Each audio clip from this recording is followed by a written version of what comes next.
وجمرة في اللغة، كان هواء وترابا وماء وصار إلى قصيدة. الحنين أنين الحق العاجز عن الإتيان بالبرهان على قوة الحق أمام حق القوة المتمادية. أنين البيوت المدفونة تحت المستعمرات يورثه الغائب للغائب والحاضر للغائب، مع قطرة الحليب الأولى في المهاجر والمخيمات.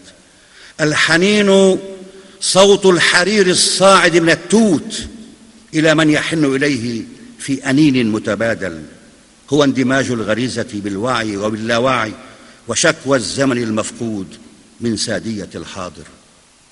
الحنين وجع لا يحن إلى وجع، هو الوجع الذي يسببه الهواء النقي القادم من أعالي جبل بعيد، وجع البحث عن فرح سابق، لكنه وجع من نوع صحي، لأنه يذكرنا بأننا مرضى بالأمل وعاطفيون.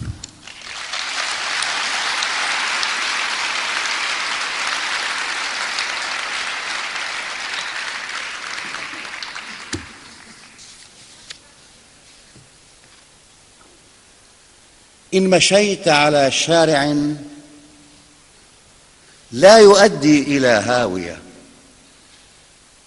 إن مشيت على شارع لا يؤدي إلى هاوية، قل لمن يجمعون القمامة شكرا.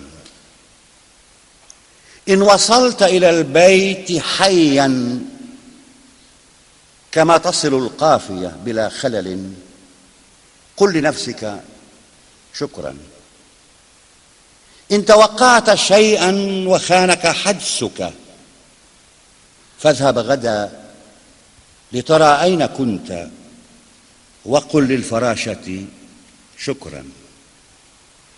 إن صرخت بكل قواك ورد عليك الصدى من هناك، فقل للهوية شكرا. إن نظرت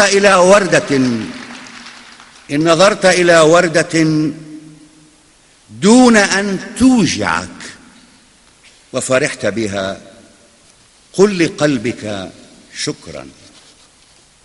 إن نهضت صباحا ولم تجد الآخرين معك يفركون جفونك، قل للبصيرة شكرا. إن تذكرت حرفا من اسمك واسم بلادك، كن ولدا طيبا كي يقول لك الرب شكرا.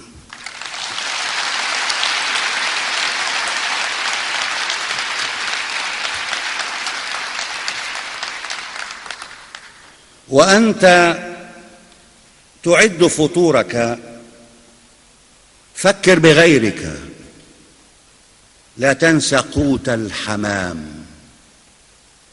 وأنت تخوض حروبك فكر بغيرك، لا تنس من يطلبون السلام. وأنت تسدد فاتورة الماء فكر بغيرك، من يرضعون الغمام. وأنت تعود إلى البيت بيتك فكر بغيرك، لا تنس شعب الخيام.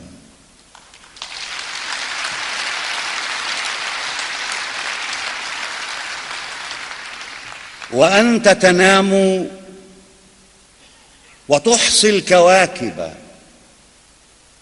فكر بغيرك، ثمة من لم يجد حيزا للمنام.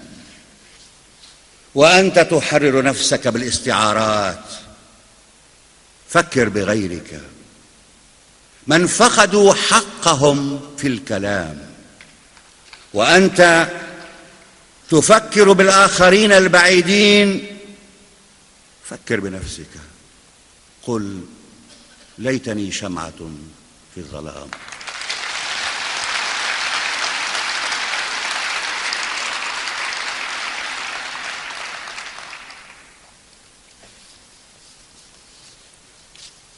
الآن في المنفى، الآن في المنفى، نعم في البيت، في 60 من عمر سريع يوقدون الشمع لك، فافرح بأقصى ما استطعت من الهدوء، لأن موتا طائشا ضل الطريق إليك من فرط الزحام وأجلك. قمر فضولي على الأطلال يضحك كالغبي، فلا تصدق أنه يدنو لكي يستقبلك. وفي وظيفته القديمة مثل آذار الجديد أعاد للأشجار أسماء الحنين وأهملك. فلتحتفل مع أصدقائك بانكسار الكأس. في 60 لن تجد الغد الباقي لتحمله على كتف النشيد ويحملك. قل للحياة كما يليق بشاعر متمرس: سيري ببطء كالإناث الواثقات بسحرهن وكيدهن، لكل واحدة نداء ما خفي: هيت لك ما أجملك. سيري ببطء يا حياة لكي أراك بكامل النقصان حولي. كم نسيتك في خضمك باحثا عني وعنك، وكلما أدركت سرا منك قلت بقسوة: ما أجهلك. قل للغياب: نقصتني وأنا حضرت لأكملك.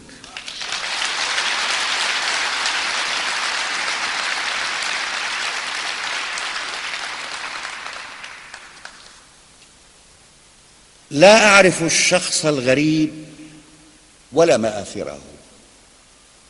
رأيت جنازة فمشيت خلف النعش مثل الآخرين مطأطئ الرأس احتراما. لا أعرف الشخص الغريب ولا مآثره. رأيت جنازة فمشيت خلف النعش مثل الآخرين مطأطئ الرأس احتراما. لم أجد سببا لأسأل من هو الشخص الغريب، وأين عاش، وكيف مات، فإن أسباب الوفاة كثيرة، من بينها وجع الحياة. سألت نفسي: هل يرانا أم يرى عدما ويأسف للنهاية؟ كنت أعلم أنه لن يفتح النعش المغطى بالبنفسجي كي يودعنا ويشكرنا ويهمس بالحقيقة. ربما هو مثلنا في هذه الساعات يطوي ظله، لكنه هو وحده الشخص الذي لم يبك في هذا الصباح، ولم يرى الموت المحلق فوقنا كالصقر. فالأحياء هم أبناء عم الموت، والموت نيام هادئون وهادئون. ولم أجد سببا لأسأل من هو الشخص الغريب وما اسمه. لا برق يلمع في اسمه، والسائرون وراءه 20 شخصا ما عدائي. وتهت في قلبي على باب الكنيسة. ربما هو كاتب أو عامل أو لاجئ أو سارق أو قاتل، لا فرق، فالموتى سواسية أمام الموت، لا يتكلمون وربما لا يحلمون. وقد تكون جنازة الشخص الغريب جنازتي، لكن أمرا ما إلهيا يؤجلها لأسباب كثيرة عديدة، من بينها خطأ صغير في القصيدة.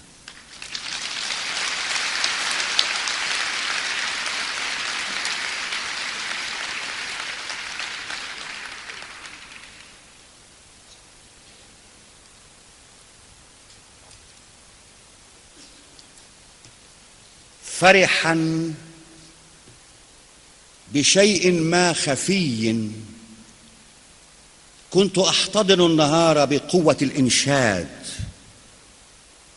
أمشي واثقا بخطاي، أمشي واثقا برؤاي، وحي ما يناديني تعال، كأنه إيماءة سحرية وكأنه حلم ترجل كي يدربني على أسراره، فأكون سيد نجمتي في الليل معتمدا على لغتي.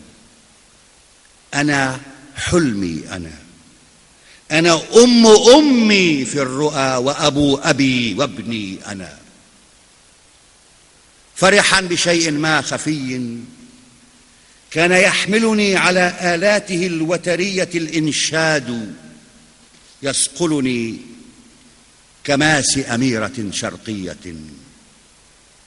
من لم يغني الآن في هذا النهار فلن يغني.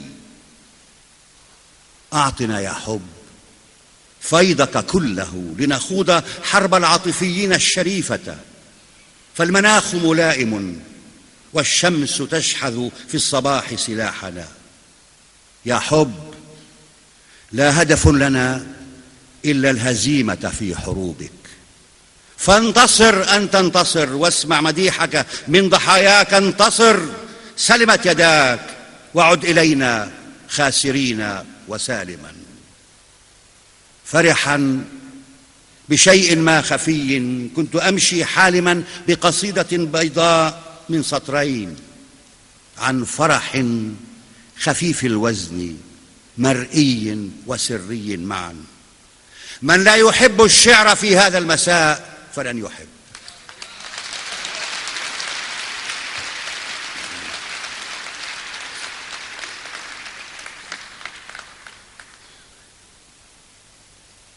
لوصف زهر اللوز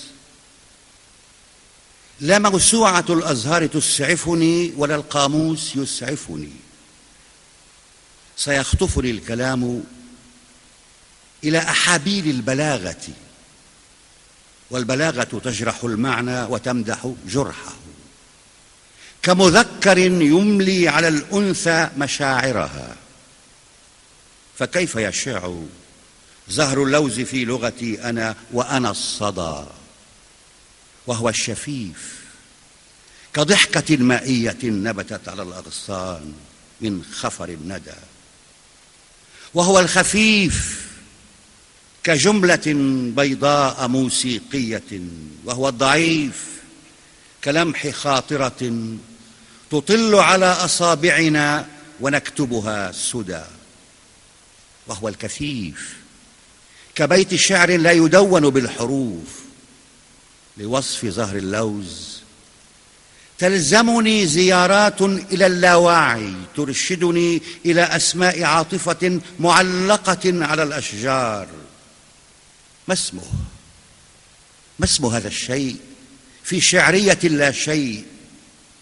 يلزمني اختراق الجاذبية والكلام لكي أحس بخفة الكلمات حين تصير طيفا هامسا، فأكونها وتكونني شفافة بيضاء. لا وطن ولا منفى هي الكلمات، بل ولع البياض بوصف زهر اللوز، لا ثلج ولا قطن. فما هو في تعاليه على الألوان والكلمات؟ لو نجح المؤلف في كتابة مقطع في وصف زهر اللوز لانحصر الضباب عن التلال وقال شعب كامل: هذا كلام نشيدنا الوطني.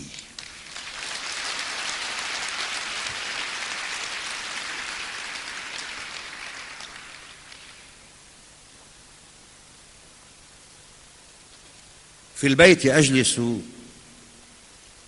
لا حزينا لا سعيدا، لا أنا أو لا أحد.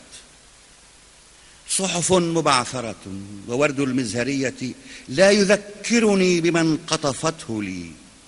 فاليوم عطلتنا عن الذكرى وعطلة كل شيء. إنه يوم الأحد، يوم نرتب فيه مطبخنا وغرفة نومنا كل على حدة، ونسمع نشرة الأخبار هادئة، فلا حرب تشن على بلد. الإمبراطور السعيد يداعب اليوم الكلاب ويشرب الشامبانيا في ملتقى نهدين من عاج ويسبح في الزبد. الإمبراطور السعيد اليوم في قيلولة مثلي ومثلك، لا يفكر بالقيامة، فهي ملك يمينه، هي والحقيقة والأبد.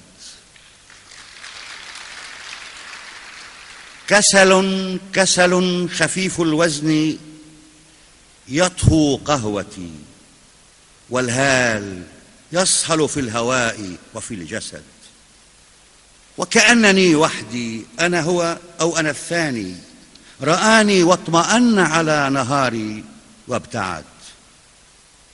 يوم الأحد هو أول الأيام في التوراة، لكن الزمان يغير العادات، إذ يرتاح رب الحرب في يوم الأحد.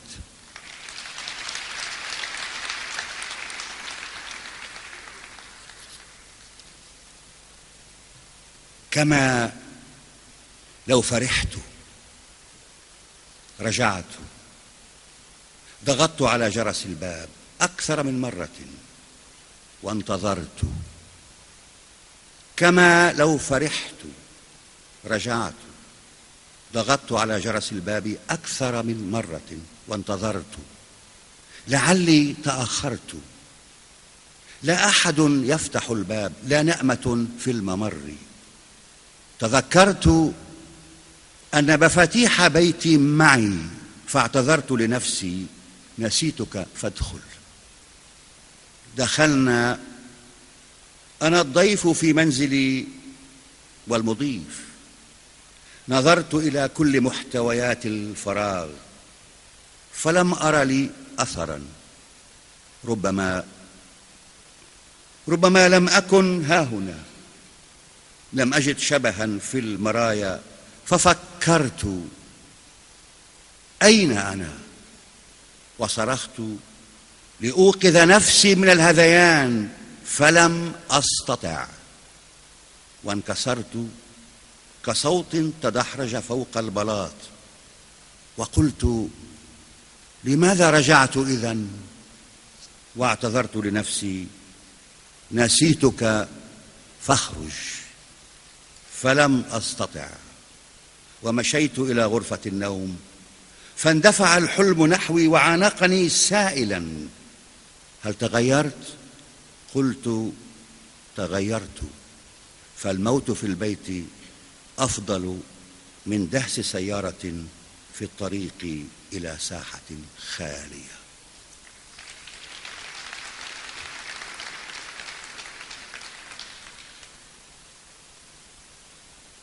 إذا قيل لي ستموت هنا في المساء، فماذا ستفعل فيما تبقى من الوقت؟ ولا شيء. أنظر في ساعة اليد، أشرب كأس عصير وأقدم تفاحة، وأطيل التأمل في نملة وجدت رزقها، ثم أنظر في ساعة اليد، ما زال ثمة وقت لأحلق ذقني وأغطس في الماء. أهجس، لابد من زينة للكتابة، فليكن الثوب أزرق. أجلس حتى الظهيرة حيا إلى مكتبي، لا أرى أثر اللون في الكلمات، بياض بياض بياض. أعد غدائي الأخير، أصب النبيذ بكأسين لي ولمن سوف يأتي بلا موعد، ثم آخذ قيلولة بين حلمين، لكن صوت شخيري سيوقظني. ثم أنظر في ساعة اليد، ما زال ثمة وقت أقرأ فصلا لدانتي ونصف معلقة، وأرى كيف تذهب مني حياتي إلى الآخرين ولا أتساءل عمن سيملأها. هكذا؟ نعم، هكذا. ثم ماذا؟ أمشط شعري وأرمي هذه القصيدة في سلة المهملات، وألبس أحدث قمصان إيطاليا، وأشيع نفسي بحاشية من كمانجات إسبانيا، ثم أمشي إلى المقبرة.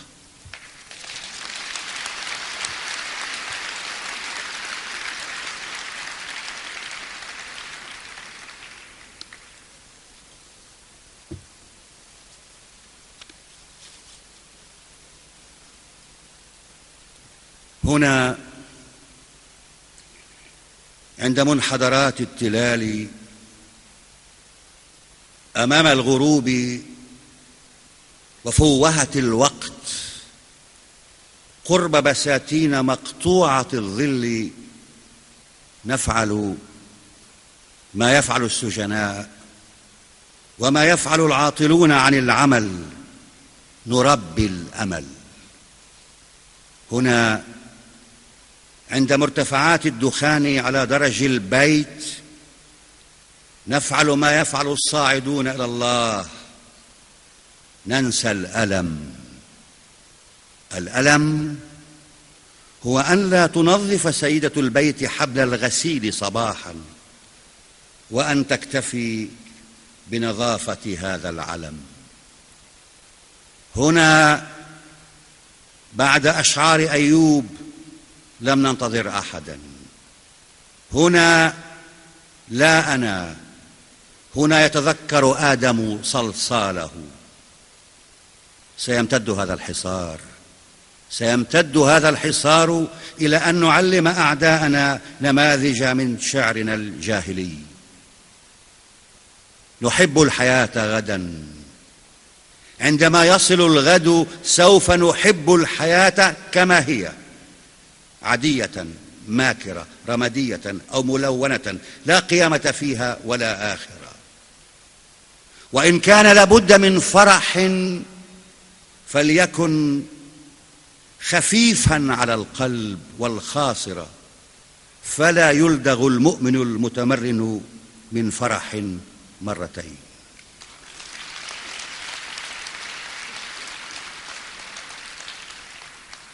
واقفون هنا، قاعدون هنا، ولنا هدف واحد، أن نكون، ومن بعده نحن مختلفون على كل شيء، على صورة العلم الوطني.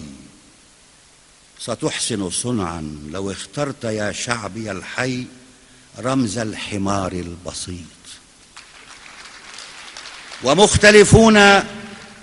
ومختلفون على كلمات النشيد الجديد. ستحسن صنعا لو اخترت أغنية عن زواج الحمام. ومختلفون على واجبات النساء. ستحسن صنعا لو اخترت سيدة لرئاسة أجهزة الأمن.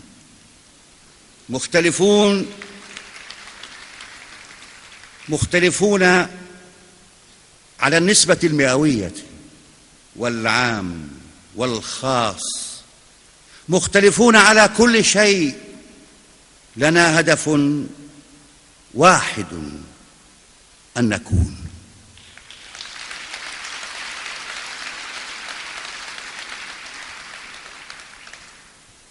قالت الأم: لم أره ماشيا في دمه، لم أرى الأرجوان على قدمه،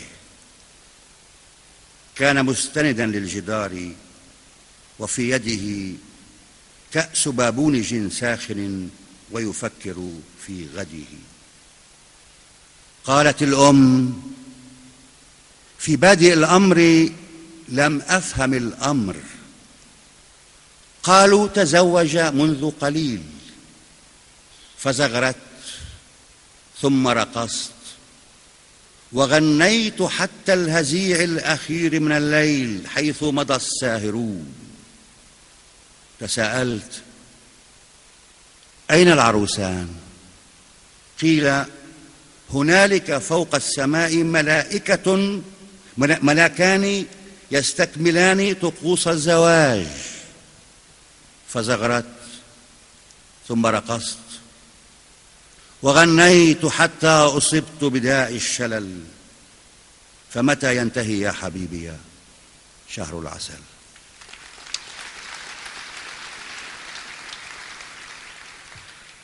الشهيد يحاصرني كلما عشت يوما جديدا ويسألني: أين كنت؟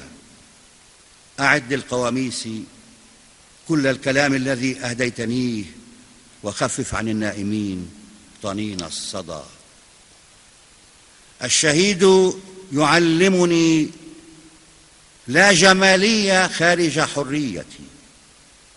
الشهيد يحذرني: لا تصدق زغاريدهن، وصدق أبي حين ينظر في صورتي باكيا: كيف بدلت أدوارنا يا بني وسرت أمامي؟ أنا أولا وأنا أولا.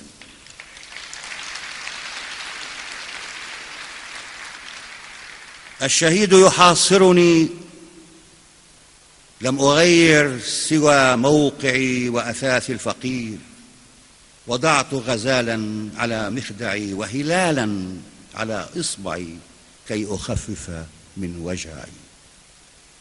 الشهيد يحاصرني: لا تسر في الجنازة إلا إذا كنت تعرفني، لا أريد مجاملة من أحد.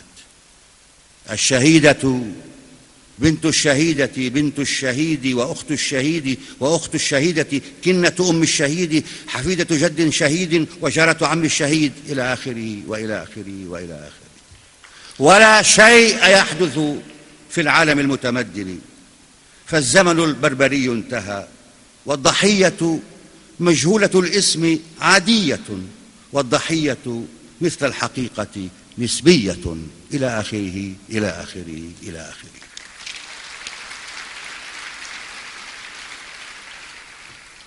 حاصر حصارك لا مفر.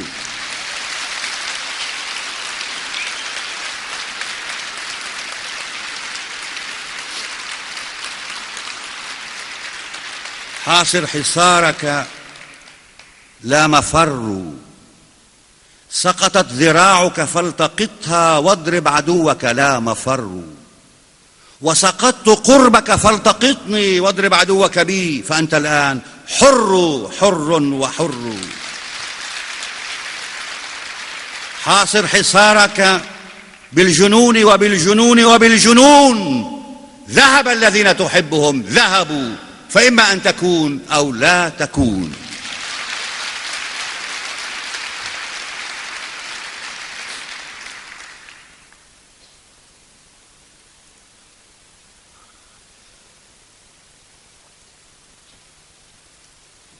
لا أعرف الصحراء،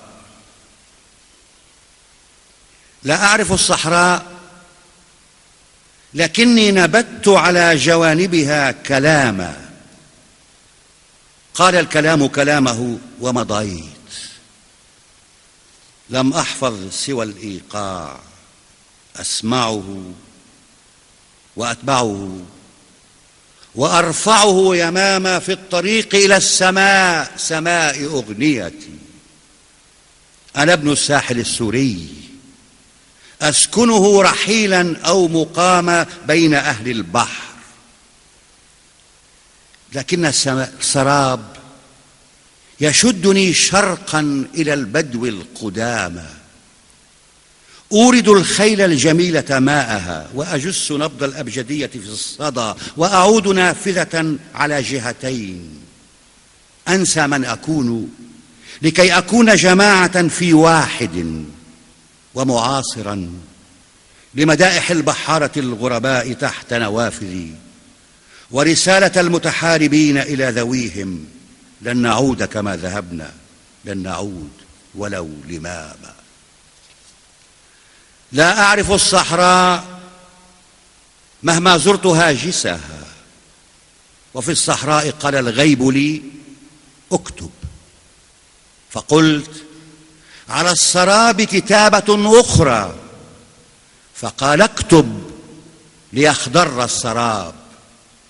فقلت ينقصني الغياب، وقلت لم أتعلم الكلمات بعد. فقال لي اكتب لتعرفها، وتعرف أين أنت وأين كنت وكيف جئت ومن تكون غدا. ضع اسمك في يدي واكتب لتعرف من أنا، واذهب غماما في المدى. فكتبت: من يكتب حكايته يرث أرض الكلام ويملك المعنى تماما. لا أعرف الصحراء، لكني أودعها. سلاما للقبيلة شرق أغنيتي، سلاما للسلالة في تعددها على سيف، سلاما لابن أمي تحت نخلته، سلاما للمعلقة التي رفعت كواكبنا، سلاما للشعوب تمر ذاكرة لذاكرتي، سلاما للسلام علي بين قصيدتين، قصيدة كتبت وأخرى مات شاعرها. أنا هنالك أم هنا؟ في كل أنت أنا أنت المخاطب. ليس منفا أن أكونك، ليس منفا أن تكون أنايا أنت، وليس منفا أن يكون البحر والصحراء. أغنية المسافر للمسافر: لن أعود كما ذهبت، لن أعود ولو لماما.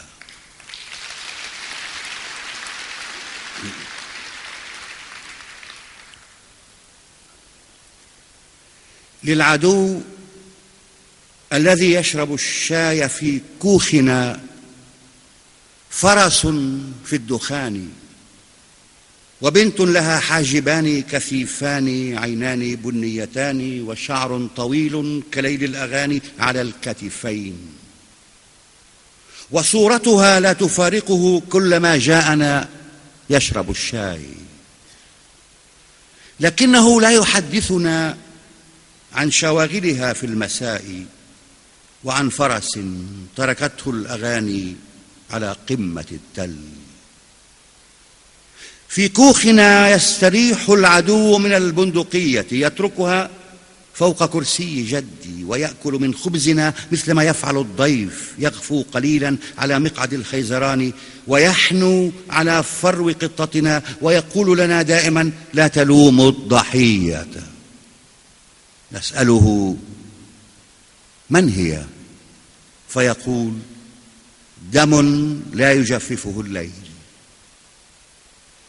تلمع أزرار سترته عندما يبتعد. عم مساء وسلم على بئرنا وعلى جهة التين، وامشي الهوينا على ظلنا في حقول الشعير، وسلم على سرونا في الأعالي. ولا تنس بوابة البيت مفتوحة في الليالي، ولا تنس خوف الحصان من الطائرات، وسلم علينا هناك إذا اتسع الوقت.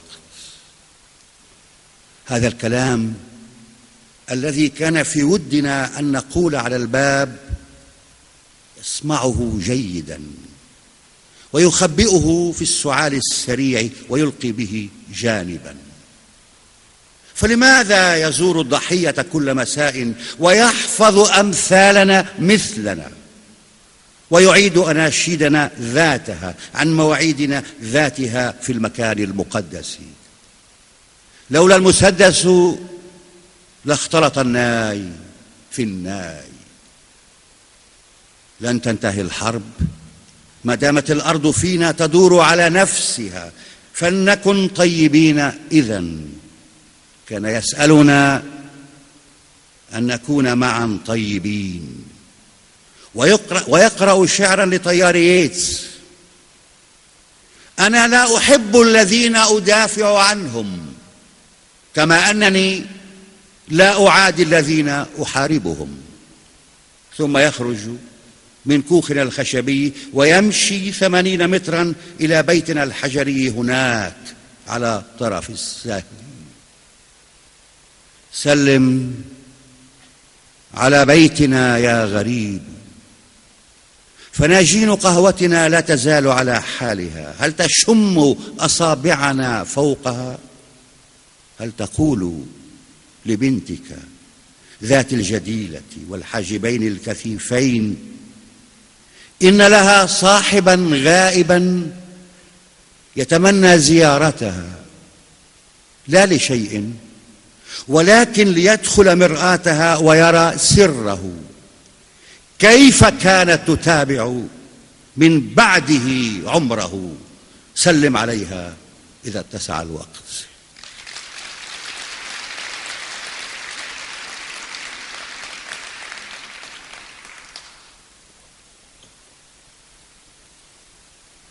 ما دلني أحد علي، أنا الدليل، أنا الدليل إلي بين البحر والصحراء. من لغتي ولدت على طريق الهند بين قبيلتين صغيرتين عليهما قمر الديانات القديمة والسلام المستحيل، وعليهما أن تحفظ فلك الجوار الفارسي وهاجس الروم الكبير ليهبط الزمن الثقيل عن خيمة العربي أكثر. من أنا؟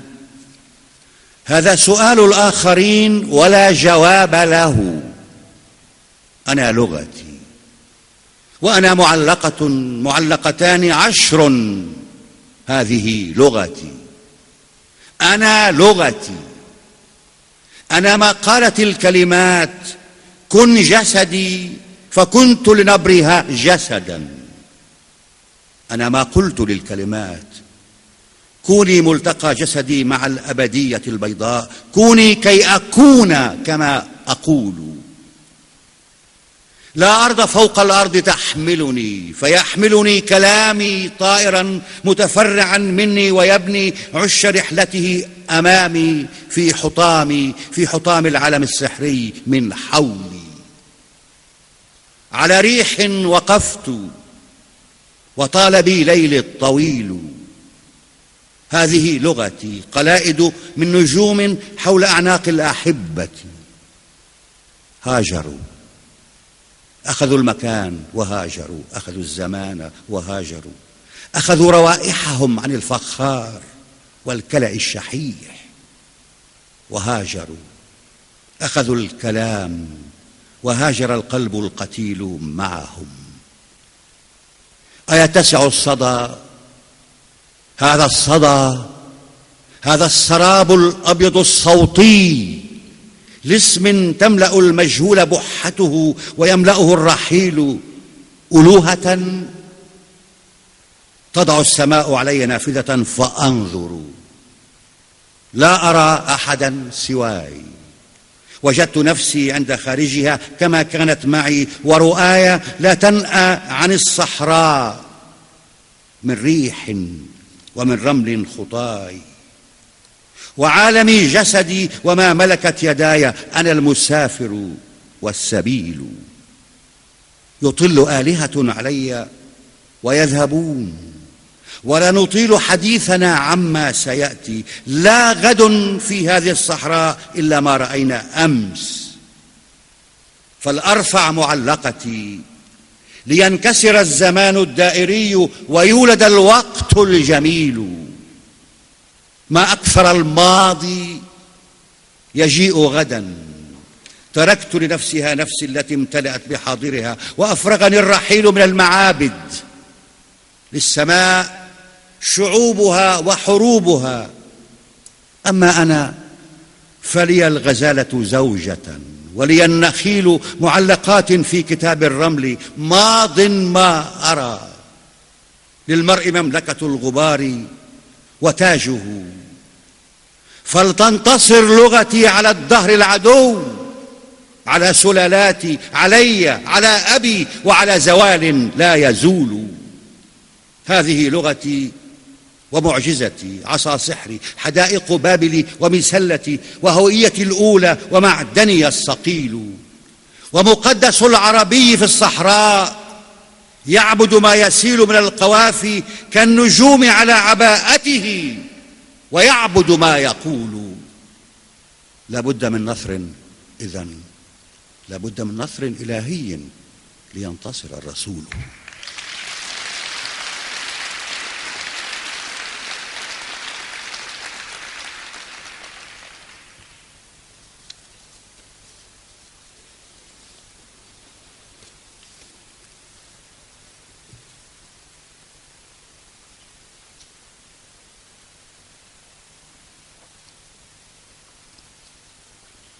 لم يسألوا ماذا وراء الموت، كانوا يحفظون خريطة الفردوس أكثر من كتاب الأرض. يشغلهم سؤال آخر: ماذا سنفعل قبل هذا الموت؟ قرب حياتنا نحيا ولا نحيا كأن حياتنا حصص من الصحراء مختلف عليها بين آلهة العقار، ونحن جيران الغبار. حياتنا عبء على ليل المؤرخ، كلما أخفيتهم طلعوا علي من الغياب. حياتنا عبء على الرسام، أرسمهم فأصبح واحدا منهم ويحجبني الضباب. حياتنا عبء على الجنرال، كيف يسيل من شبح دم. وحياتنا هي أن نكون كما نريد أن نحيا قليلا، لا لشيء بل لنحترم القيامة بعد هذا الموت. واقتبسوا بلا قصد كلام الفيلسوف: الموت لا يعني لنا شيئا، نكون فلا يكون. الموت لا يعني لنا شيئا، يكون فلا نكون. ورتبوا أحلامهم بطريقة أخرى وناموا واقفين.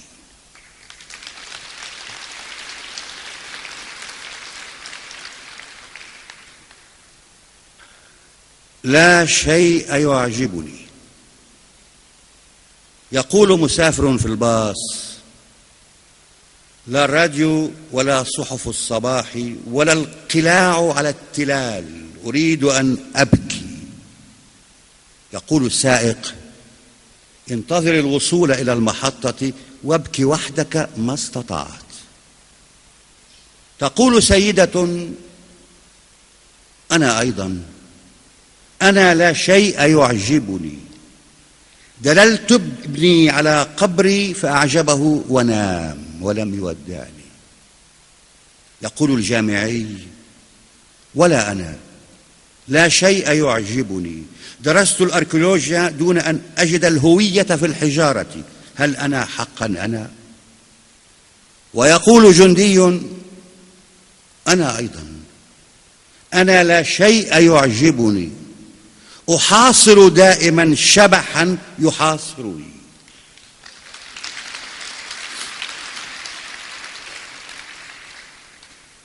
يقول السائق العصبي: ها نحن اقتربنا من محطتنا الأخيرة فاستعدوا للنزول.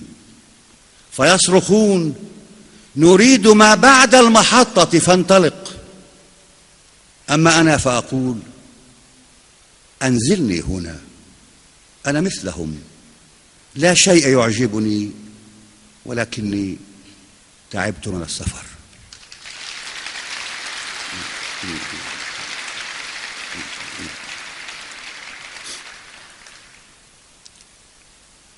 هو هادئ وأنا كذلك، يحتسي شايا بليمون وأشرب قهوة. هو يرتدي مثلي قميصا واسعا ومخططا وأنا أطالع مثله صحف المساء. هو لا يراني حين أنظر خلسة، أنا لا أراه حين ينظر خلسة. هو هادئ وأنا كذلك. يسأل الجرسون شيئا، أسأل الجرسون شيئا. قطة سوداء تعبر بيننا فأجس فروة ليلها ويجس فروة ليلها. أنا لا أقول له السماء اليوم صافية وأكثر زرقة، هو لا يقول لي السماء اليوم صافية وأكثر زرقة. هو المرئي والرائي، أنا المرئي والرائي. أحرك رجلي اليسرى يحرك رجله اليمنى، أدندن لحن أغنية يدندن لحن أغنية مشابهة. أفكر هل هو المرآة أبصر فيه نفسي؟ ثم أنظر نحو عينيه ولكن لا أراه، فأترك المقهى على عجل. أفكر ربما هو قاتل، أو ربما هو عابر قد ظن أني قاتل، هو خائف وأنا كذلك.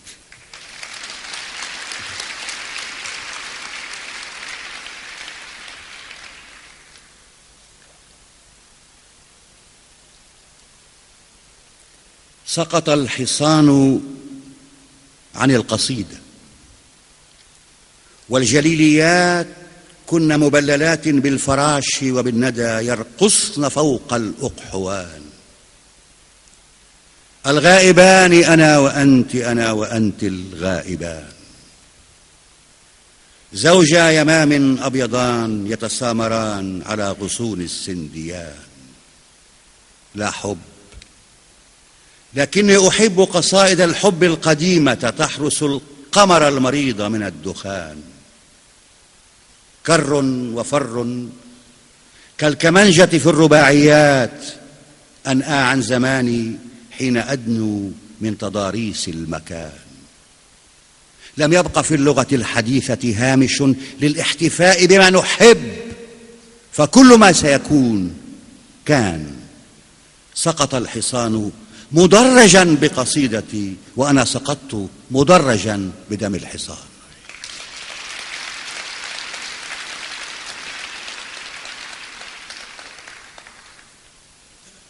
الظل لا ذكر ولا أنثى، رمادي ولو أشعلت فيه النار،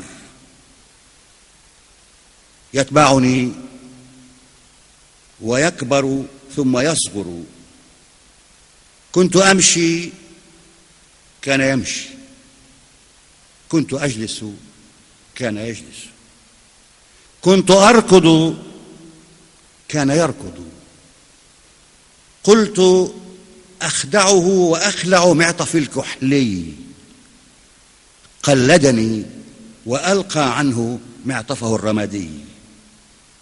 استدرت إلى الطريق الجانبية فاستدار إلى الطريق الجانبية.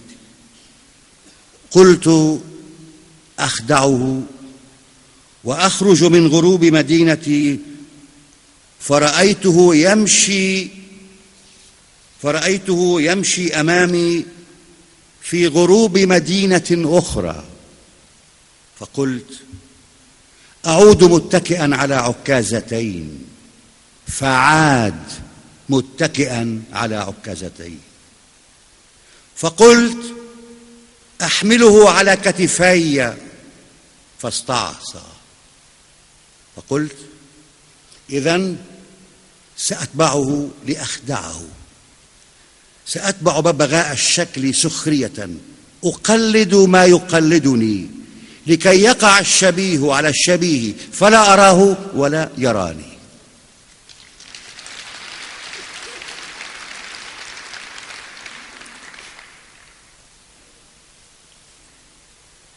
الثروة انكسرت كمئذنة ونامت في الطريق على تقشف ظلها خضراء داكنة كما هي. لم يصب أحد بسوء. مرت العربات مسرعة على أغصانها، هب الغبار على الزجاج. الثروة انكسرت. ولكن الحمامة لم تغير عشها العلني في دار مجاورة، وحلق طائران مهاجران على كفاف مكانها وتبادلا بعض الرموز.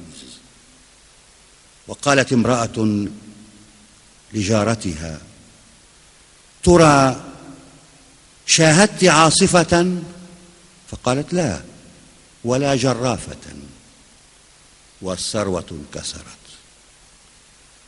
وقال العابرون على الحطام: لعلها سئمت من الإهمال أو هرمت من الأيام، فهي طويلة كزرافة وقليلة المعنى كمكنسة الغبار. وقال طفل: كنت أرسمها بلا خطأ فإن قوامها سهل.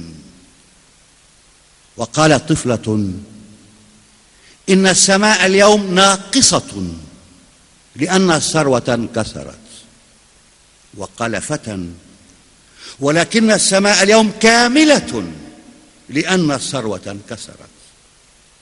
وقلت أنا لنفسي: لا غموض ولا وضوح، الثروة انكسرت، وهذا كل ما في الأمر، إن الثروة انكسرت.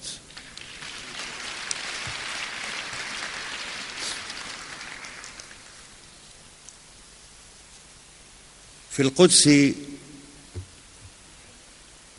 أعني داخل السور القديم، أسير من زمن إلى زمن بلا ذكرى تصوبني،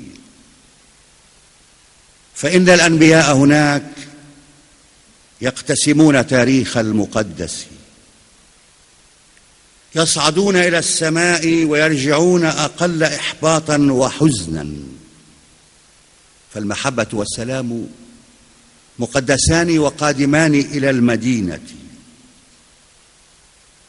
كنت أمشي فوق منحدر وأهجس: كيف يختلف الرواة على كلام الضوء في حجر؟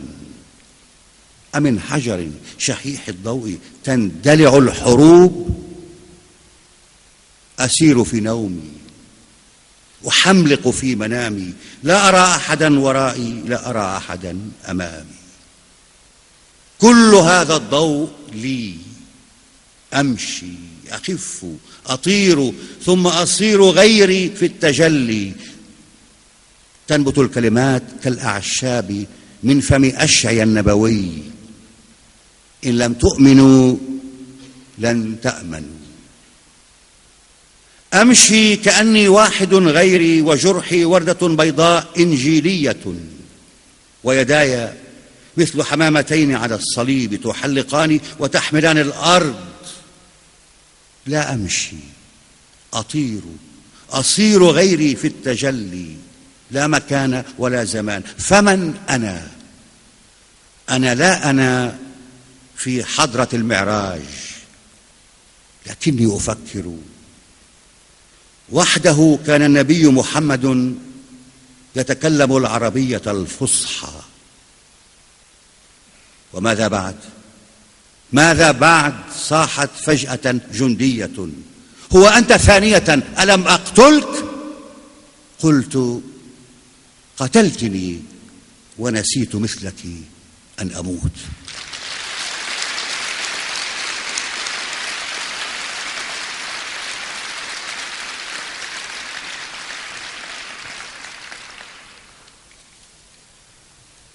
وأخيراً،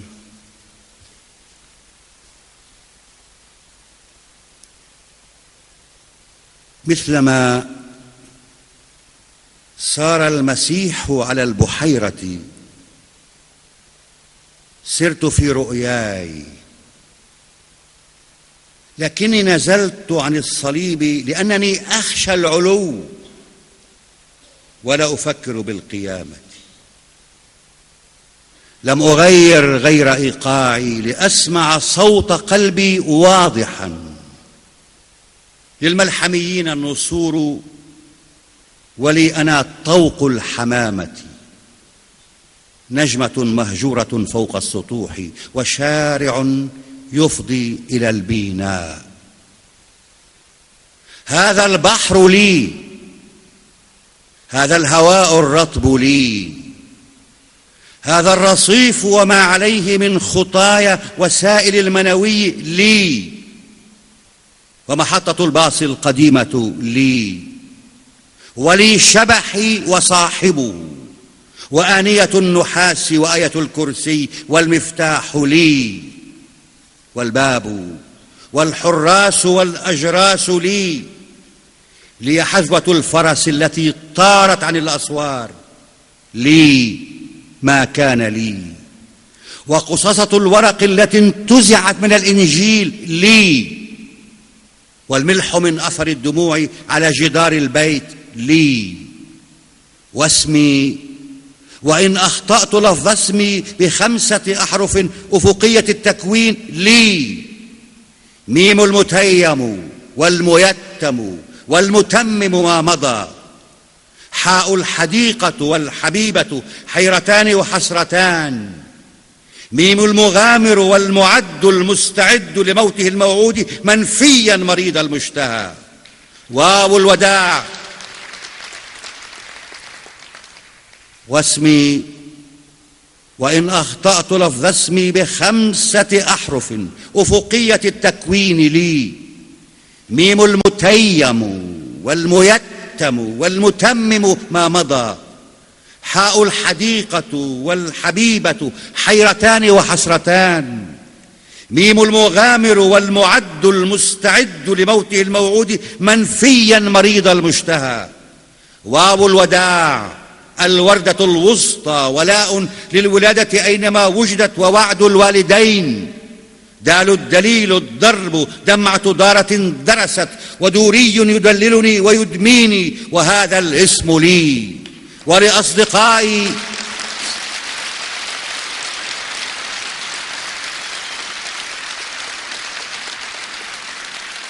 هذا الاسم لي ولأصدقائي أينما كانوا، ولي جسدي المؤقت حاضرا أم غائبا.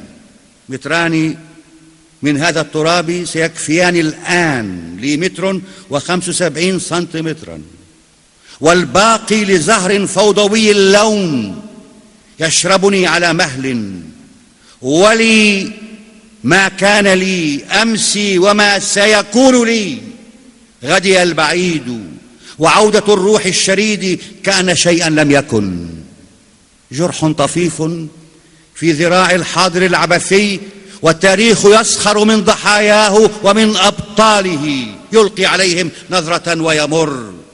هذا البحر لي، هذا الهواء الرطب لي، واسمي وإن أخطأت لفظ اسمي على التابوت لي، أما أنا وقد امتلأت بكل أسباب الغياب فلست لي، أنا لست لي، أنا لست لي.